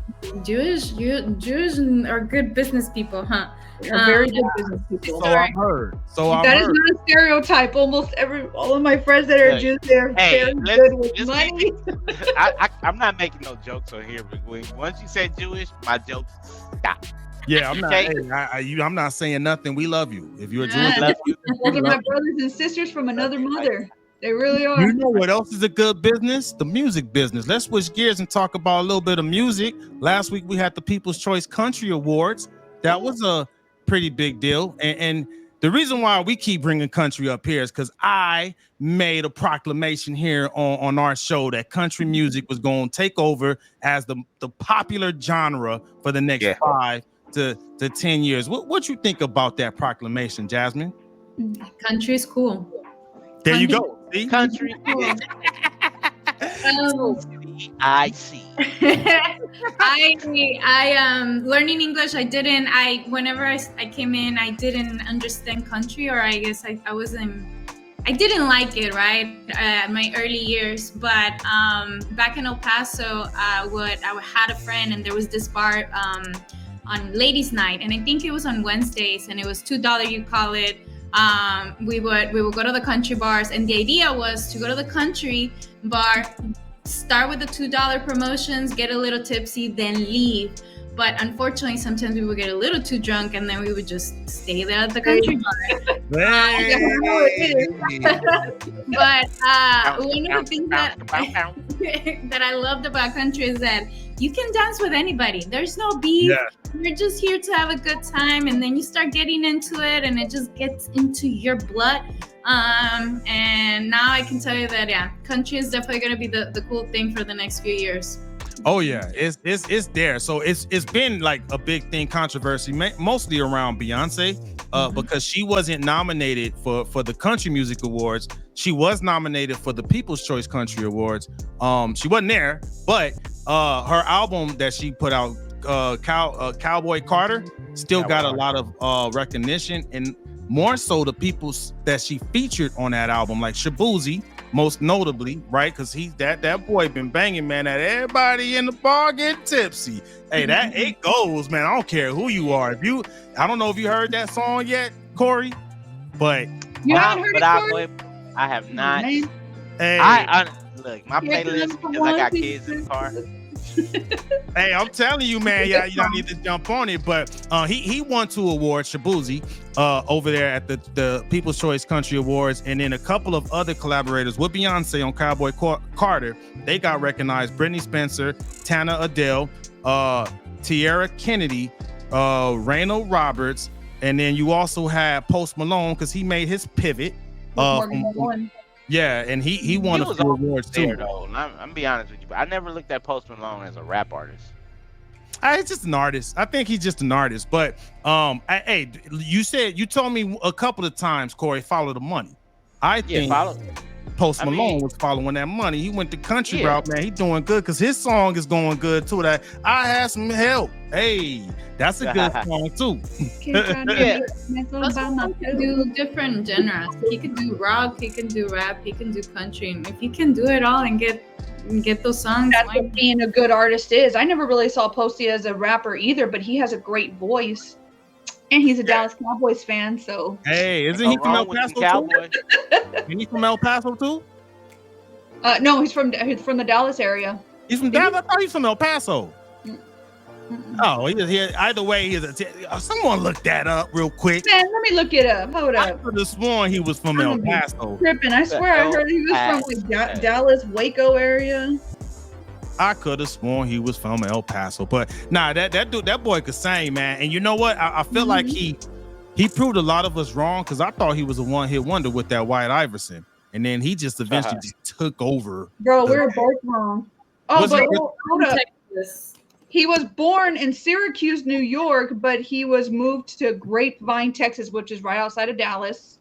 Okay. When he was 9 years old. So he was born in New York, but grew up in Dallas, I guess. Okay. Talking about Post Malone, right? Yeah, Post Malone. Let me tell you two things about Post Malone. His team is amazing, and he knows how to connect with the people. I've seen him, how he interacted at award shows, like from far off. He is a person of the people, and then his team. Nice. Post Malone has that song that was in the biggest Sony movie that came out, Sony Spider-Verse. Oh yeah, Sunflower. That song right there with his team solidified his place in music history. Yes, it did. Because that song, that movie was the biggest animated movie ever to come out in history of any comic book. And so when you have it was perfect. The song was perfect, and then the scene where you see Spider-Man just falling upside down, chilling. I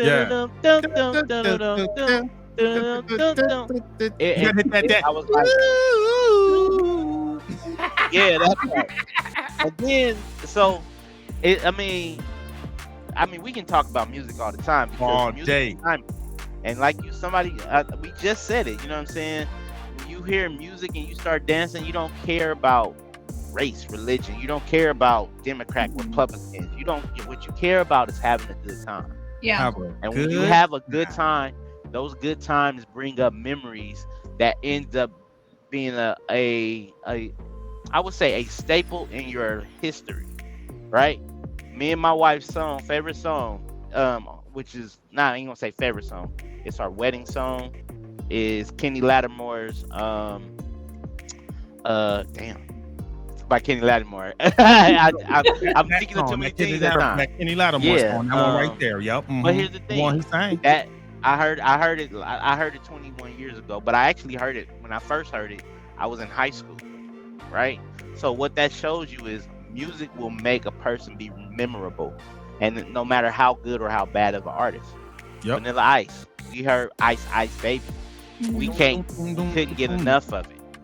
All right, let's think about Shabba Ranks, Mr. Loverman. Shabba, right? You know what I'm saying? You think about it, you know what I'm saying? Yeah. Boys George, come on. I heard that song yesterday.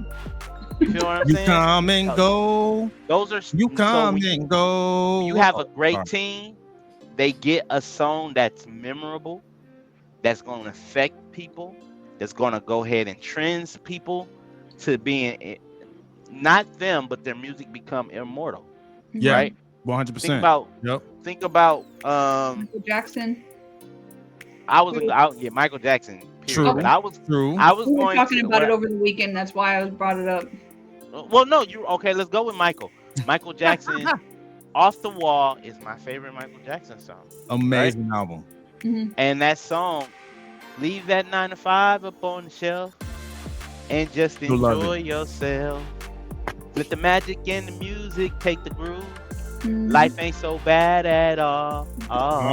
When you living off the wall. So okay, that song resonates with working people. That's some homework for you, Jasmin. If you haven't heard that album, Michael Jackson, Off the Wall.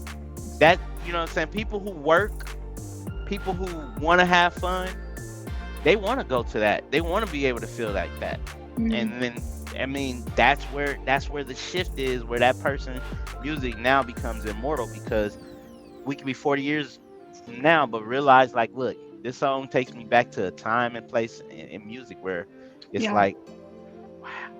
Yep. Oh, man. There you go. And that's what Post Malone did with that movie, with that song with Spider-Man. Yeah, he killed it. And to your point, you just said, we got a couple of comments from Dr. Poole. Spider-Verse, best movie from Marvel. I agree. I agree. Hands down. Agree, hands down. The sequel was good too, which doesn't happen often, man. The sequel was, I was like on the edge of my seat, and then when it ended, to be continued, I'm like, what? Yeah, I had did research because I didn't want to be despaired. I was gonna throw a whole box of popcorn in if I did not know that. I promise you. Because when I saw Infinity War, I cried. And I didn't cry because of the fact that people were dying. I cried because I had to wait a whole year to find out what's going to happen in Endgame. So yeah. What about you, Jasmin? You watch any of those Marvel movies? All of them. There you go. Hey, we got an MCU head. Well, when I introduced her, I did say in here that she identifies as a fellow nerd, so you know. I got comics. I got at one point I had to like hide some of like my nerdy toys and pops and Legos because I was like, late. I can't have all these toys. You know, the first day that I showed up to the light building and I walked in not knowing anything about where I was going, what I was doing at platform 1, I remember sitting next to my lead, and she was kind of talking to me, telling me about who I was going to be with and everything. And I see like Grogu. People call him Baby Yoda, but it's not. It's Grogu. Yeah, he's everywhere. Yeah. And I was like, I'm in my space. And I took off my shoes. I showed my boss I was wearing Mandalorian socks, knowing nothing about where I was going, what I was doing, and we were just like laughing up. That's just a small moment in time. That was almost a year ago. Oh yeah. And it was hilarious to be in a space where like, oh man. And like my team is called Jedi Praxium, and I sit next to Jedi Council, and I work with Smugglers Alliance, and so these are all like Star Wars terms, and it's good to be in that space where you can just nerd out and nobody's gonna judge. You're not even a little. I got Star Wars plates. I have I spent $300 on that on my own lightsaber. Yes. Nice. My husband did too. No judging. My husband did too. That's what's up. It makes noise go. Yes, and then you can like buy it from Disneyland. Yeah, no. It's you pay for the experience. Yeah. Yeah. Nice. We got one more topic to cover before we wrap this thing up. So what's going on tomorrow night, Bobby? What's going on tomorrow night that we need to make sure people come into? Tomorrow night is going to be the vice presidential debate between JD Vance and Tim Walz. Oh yeah. All right. It should be a good one. It should be a good one. And hopefully we've got some fair moderators. And people are listening, because the vice presidential candidate that holds up the person that you'll be voting for this coming November 5th is right around the corner. Yeah. Yeah, November 5th. We're about a month away. Almost a month. So Jasmin, we didn't get a chance to talk about the actual presidential debate, right? Let's talk about that real quick. But Jasmin, did you get a chance to watch that at all, or hear anything about it? The presidential debate with Harris and Trump? Oh no, I saw the original, the one with the current president, but not with Harris. So I'll start this one off because I think, me being a true independent, no bias at all, I walked in there, I had no expectations, right? But when I was watching it, I came up with a nickname for Kamala, and I don't think I got a chance to share this with y'all, but I started calling her the Trap Queen. Traps, boy. She was setting them traps, and what just objectively looking at her strategy, I saw her constantly attacking his ego, right? And like the one point where I really saw him step into that trap when she was like, yeah, no one goes to his events, no rallies. His rallies, and they leave early. And like you could see him bubbling up, right? To the point to where I think she did something that no one else has been able to do, and it caused him to lose his cool. He came back with they eating the cats and they eating the dogs. Like, and even the moderators were like, that there's no confirmed reports about that. And he got real serious, but I saw it on social media And I'm just Okay. like, They really are. They really are. That was a hell of a trap. Like I've never seen anyone else that could make him miss a step the way she did. That I was just critiquing those type of skills, and even from the beginning of it, what I noticed was I felt like she gave him a lesson in decorum, right? Because when they came out, he didn't offer a handshake, so and didn't go to the middle to the floor. Yeah, she went to his side to be like, hey, introduced herself and shook his hand. I felt like that set the frame, right? If you understand sales, right, and you know how to set the frames in frame setting, right? She set that frame early on. And then another thing that she did as part of that strategy was like, let me tell you something. He's gonna tell you a lot of lies the rest of this night. Someone like me who has no bias at all, I couldn't help but to remember that. And she kept reminding us, I told you he was gonna lie to you. I told you he was gonna lie to you. Because for someone who's trying to make a decision, right, you cannot help but to look at character, right? So I feel like she was really putting that character to the test to be like, okay, she's on her. So her strategy she going was very into she was very strategized on that. Yeah. And I don't think people saw it coming. But for a woman, one who knows that her back is against the wall, regardless of the fact that there's so many people supporting her, she knows what she's up against. She knows that she knows that she's going in with like her back against the wall. Yeah. And she's a lawyer at heart. So you know what I'm saying? With her being who she is, she came out with strategy, bro. And that's it. You know what I'm saying? That's all I looked at. Acknowledge the strategy. So, all right. So you've had your talk. All right. I was waiting. Wait a minute. I didn't go first because I wanted to come in with an unbiased opinion because I already know hers is going to be nothing but pro-Trump. It's not all going to be like, I wouldn't say pro-Trump. I'm going to say like, I knew she got underneath his skin. However, I will say a couple of things that I noticed. One, as soon as they went out, Trump knew that his back was against the wall because the two moderators, they were both in favor of Kamala Harris. The other lady, Lindsay Davis or whatever, the other black lady that did the moderating, her and Kamala were sorority sisters. So like we can't even pretend like real quick, I gotta fact check that. Because there was, when I was watching it, they allowed Trump to go over his time multiple times. And there were a couple of times they cut Harris off like just flat out. How come the moderators were only fact-checking him? Why weren't they fact-checking her? So I think that's a different topic. I'm just talking about when they were cutting them off. I'm not talking about their fact-checking. I'm just talking about if they were in her favor, why did they not cut her off?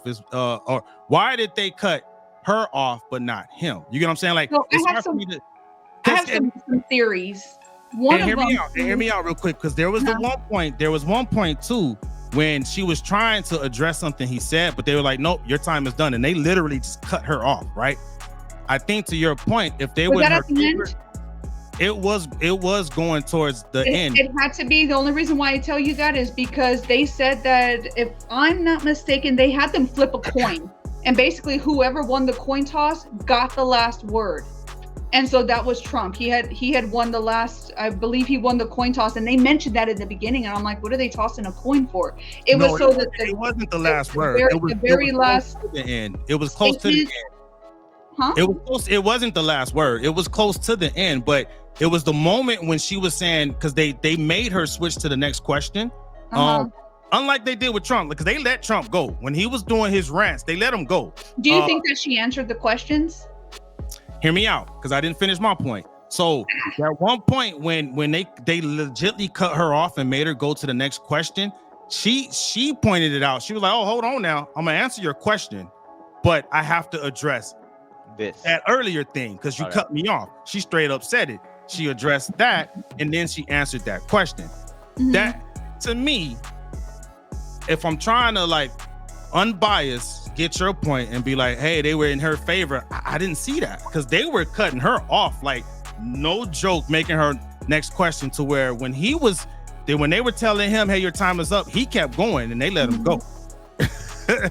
So when they were talking to her and she was like, oh, I'm a gun owner and all this other stuff, and I'm like, that's interesting, because all the clips I had seen of her, she did talk about mandatory buyback. When you say mandatory, that does mean that they're gonna take back your weapons. And then she was like, oh, I'm a gun owner and all this, and I'm like, when did all this start? Because all the stuff that I was watching prior to, she didn't say anything about that. She did. There are plenty of clips of her talking with MSNBC hosts talking about mandatory gun buybacks. And so I was just like, can you help me make it make sense? And then we'll go back to the very beginning of the debate.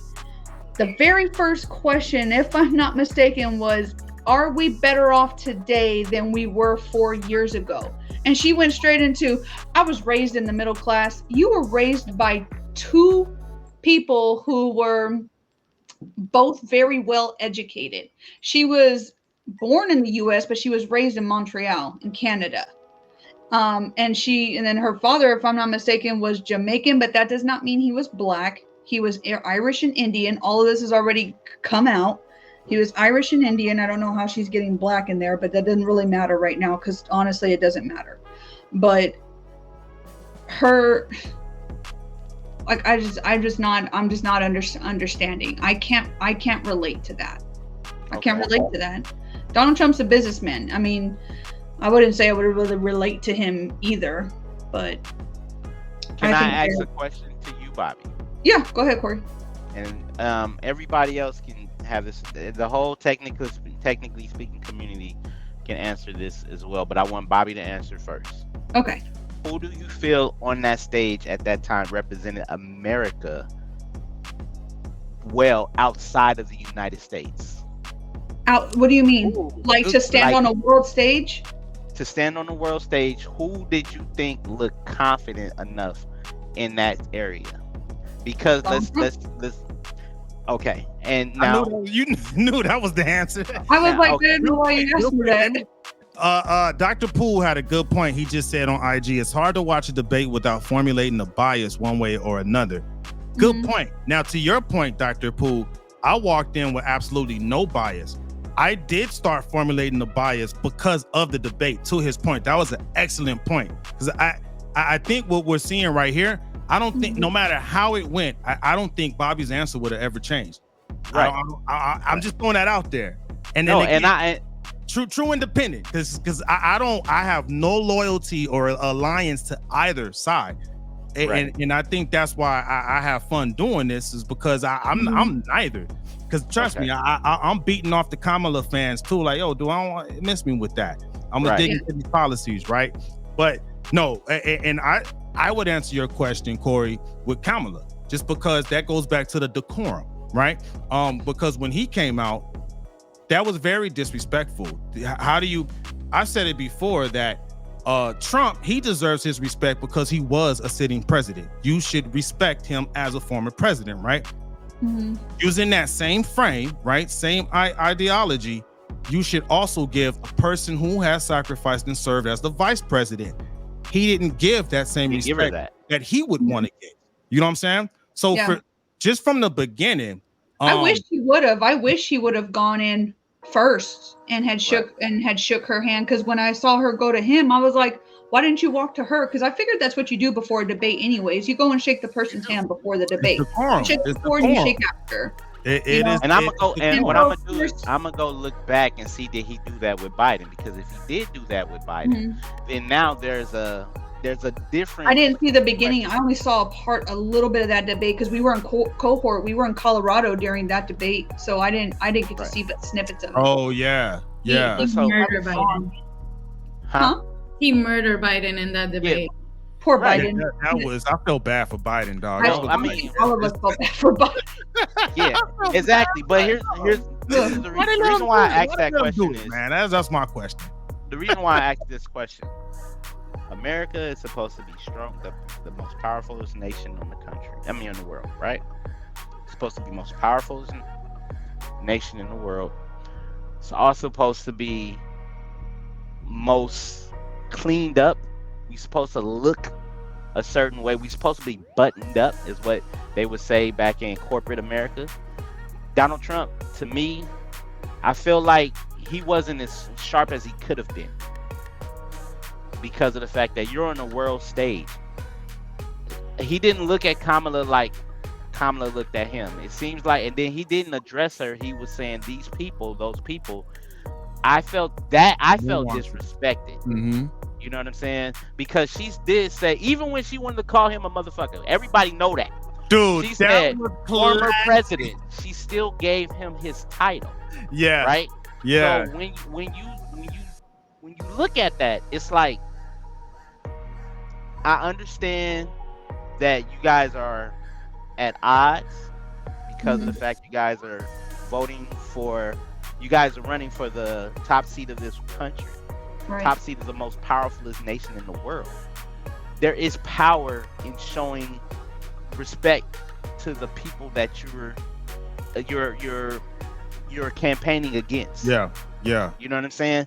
When you don't show that respect, it doesn't. I mean, I said this plenty of times. The people who gonna vote for Kamala is gonna vote for Kamala. People who gonna vote for Trump, they already gonna vote for Trump. They gonna vote for But those people in the middle, who has a sense of, like a Geronimo, or like the other, I don't know how many millions of it that are independent. They're not bought and sold Republicans. They're independent, and their vote is going to go to who they feel represented the United States well, even outside of the country. Yeah. No. That's why I felt like Kamala. Go ahead, Jasmin. She did it with grace, and I felt that Donald Trump could have done a better job. Because I'm not saying he didn't do a bad job. What I'm saying is he could have done it better. I agree. He could have done a better job for sure.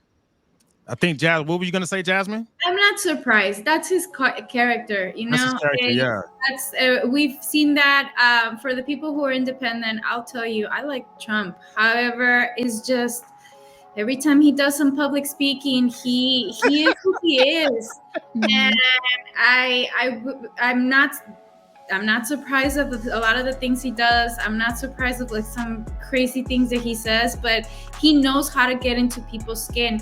The only thing that I definitely disagree is that when a lot of times, I haven't seen it of course lately, but in his first presidency, there was a lot of violence created here in the United States because of that presidency.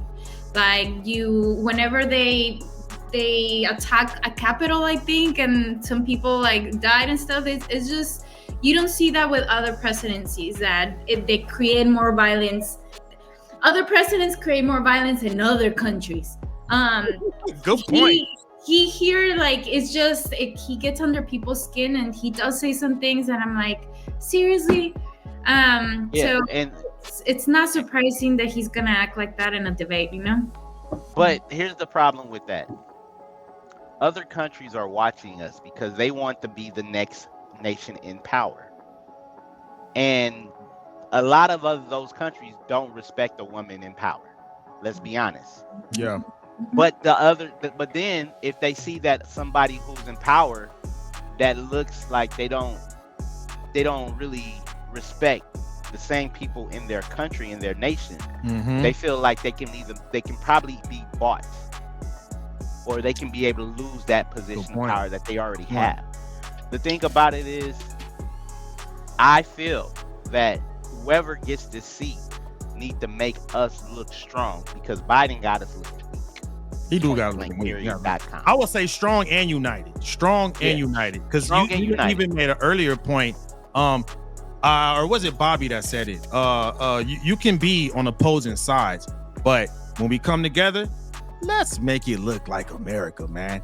I would say, to answer your question again, it was definitely Trump. It looked like Trump. We do expect that, but every now and again, I would like to see America. And when you so disrespectfully, address your opponent, or don't give them the proper courtesies that you expect, that doesn't look like America to me, dog. Can I ask you a question? Can I ask you a question now, Corey? Yeah. Black Americans make up what part of the population? 15%. Sorry, I that thought it was was my 12. bad. But it I was thought it close. was 12, Right? but okay. So yeah, so 13% of the population. I follow a lot of Black conservatives, and I love hearing their perspective on things because they're coming from it, you know, a little bit differently. But I like hearing it. And when I hear Black conservatives start getting called Uncle Tom, what do you take from Black people who support Donald Trump and them being called an Uncle Tom by their, or what else do they call him? They call him some nasty ass names. I think Well, let me lead with Uncle Tom. I'm glad you said Uncle Tom. And because so, like, they are what ignorant. do you think about that? People don't understand who Uncle Tom was. No, they don't, which is kind of funny because they're using it as an insult. Josiah Henson was the man who took his family from America to Canada to keep them safe. Mm-hmm. He was the male version of Harriet Tubman, but they called him Uncle Tom. Right. So the reason whoever calls him an Uncle Tom, calls them an Uncle Tom, I feel like the people who calls them that, they are bandwagoners, right? Right. See that? Black Americans who voted for Donald Trump. I'm about to say Uncle Trump. Hey, what's up, man? I'm gonna stop calling him. We call him Theo Trump in our house. We say Theo Trump did this. Again, I'm more so on, you want to pick what's going to benefit you. Right. When we vote, we pick what benefit us. So if that's what you're voting for them to benefit you, that's fine. I vote for what's going to benefit my family and 4 years further down the road, because this person who's going to be in office, this person's take presidency next year. They win the presidency, they become president-elect. So next year and 4 years after that, they will be president until the next person becomes in position. But whoever that's black, brown, and in between white, if they vote for Trump, I have no quarrels or issues with them because they're voting for him for their own agenda. Yeah. And that's nothing wrong with that. That's the reason why when I started paying attention to politics, is because people say you don't vote, you can't complain. Yeah. So I'm like, okay. Well, I've seen this too, where like there's been a lot of hate where other Black Americans are calling them a traitor because they're not voting in a Democrat way. But I was like, why does your skin color matter how you vote at the end of the day if your morals and your values and the policies that the person that you're supporting is going to benefit your family? Because they're also what color your skin is. You're right. And they're miseducated, because if they really go back into history, Republicans were the ones who set us free. Oh, like, first of all, the Republicans was the party for the Black Americans. They were.